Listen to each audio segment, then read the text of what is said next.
एक बार की बात है। एक गांव में एक ब्राह्मण रहता था। वो सुबह उठता, नहाता, पूजा करता, खाना खाता और फिर सो जाता था। उसके पास किसी भी चीज की कमी नहीं थी। एक बड़ा खेत, खाना पका कर देने वाली एक सुंदर सी पत्नी और दो बच्चों का अच्छा सा परिवार था। सब कुछ होने के बाद भी ब्राह्मण के घर वाले एक बात से बहुत परेशान थे। वो बात ये थी कि ब्राह्मण बहुत आलसी था। वो कोई भी काम खुद नहीं करता था और दिन भर सोता रहता था। एक दिन बच्चों का शोर सुनकर ब्राह्मण जाग गया और उसने देखा कि उसके दरवाजे पर एक साधु महाराज आए हैं। ब्राह्मण और उसकी पत्नी ने साधु महाराज का स्वागत किया और उन्हें भोजन कराया। भोजन के बाद ब्राह्मण ने साधु की खूब सेवा की। साधु महाराज उनकी सेवा से बहुत प्रसन्न हुए और उन्हें वरदान मांगने को कहा। ब्राह्मण ने वरदान मांगा कि मुझे कोई भी काम ना करना पड़े और मेरी जगह कोई और मेरा काम कर दे। तब साधु उसे वरदान में एक जिन्न देते हैं और साथ में यह भी कहते हैं कि जिन्न को हमेशा व्यस्त रखना, अगर उसे काम नहीं दिया तो वो तुम्हें खा जाएगा। वरदान पाकर ब्राह्मण मन ही मन बहुत खुश हुआ और साधु को आदर के साथ उसने विदा कर दिया।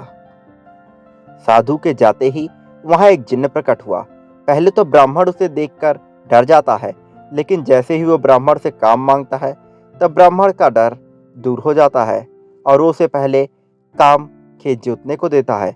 जिन्न वहां से गायब हो जाता है और ब्राह्मण की खुशी का ठिकाना नहीं रहता। कुछ ही देर में जिन्न फिर आ जाता है और बोलता है कि खेत जोत दिया, दूसरा काम दीजिए। ब्राह्मण सोचता है कि इतना बड़ा खेत इसने इतनी जल्दी कैसे जोत दिया। ब्राह्मण इतना सोच ही रहा था कि जिन्न बोलता है कि जल्दी मुझे काम बताओ, नहीं तो मैं आपको खा जाऊंगा। ब्राह्मण डर जाता है और बोलता है कि जाकर खेतों में सिंचाई करो। जिन्न फिर वहां से गायब हो जाता है और थोड़ी ही देर में फिर आ जाता है। जिन्न आकर बोलता है कि खेतों की सिंचाई हो गई, अब मुझे अगला काम बताइए। ब्राह्मण एक एक कर सभी काम बताता जाता है और जिन्न उसे चुटकियों में पूरा कर देता है। ब्राह्मण की पत्नी ये सब देख रही थी और अपने पति के आलसीपन पर चिंता करने लगी।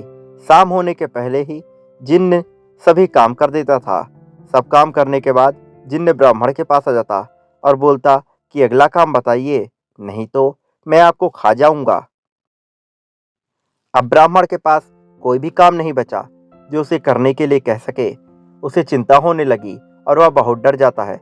जब ब्राह्मण की पत्नी अपने पति को डरा हुआ देखती है तो अपने पति को इस संकट से निकलने के बारे में सोचने लगती है। वो ब्राह्मण से बोलती है कि स्वामी, अगर आप मुझे वचन देंगे कि आप कभी आलस नहीं करेंगे और अपने सभी काम खुद करेंगे तो मैं इस जिन्न को काम दे सकती हूँ। पर ब्राह्मण सोचता है कि पता नहीं यह क्या काम देगी। अपनी जान बचाने के लिए ब्राह्मण अपनी पत्नी को वचन दे देता है।